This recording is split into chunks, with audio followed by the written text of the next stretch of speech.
নানান কারণবশত মায়ের কাছে যাবো যাবো করে যাওয়াই হচ্ছিল না।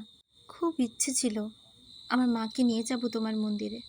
তুমি দেখো মা যেন খুব তাড়াতাড়ি ভালো হয়ে যায়। ইচ্ছে ছিল বাড়ি থেকে সব কিছু নিজের হাতে গুছিয়ে নিয়ে গিয়ে তোমার পুজো দেব। তাই যতটা পেরেছি বাড়ি থেকে নিয়ে গিয়ে তোমার পুজো করেছি। তুমি আমার পুজোটা গ্রহণ করো।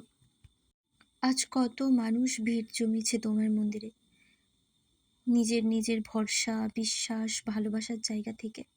আমিও তাদের মধ্যে একজন। এভাবেই তুমি সবার পাশে থেকো মা।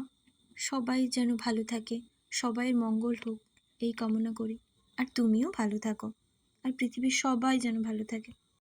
আজ তোমায় দেখে দু চোখ জুড়িয়ে গেল। তোমার কাছে গেলে যেন মানসিক শান্তি পাই। আর হ্যাঁ, আজ নিজের হাতে তোমার পুজো করেছি। যদি কোনো ভুল ত্রুটি হয়ে থাকে আমার থেকে, তাহলে নিজের সন্তান ভেবে আমায় ক্ষমা করো। আর হ্যাঁ, এই ঘন্টাগুলোর কথা না বললেই নয়। একদম আমার হাতের নাগালের মধ্যেই। তাই যত পেরেছি মজা করে বাজিয়েছি।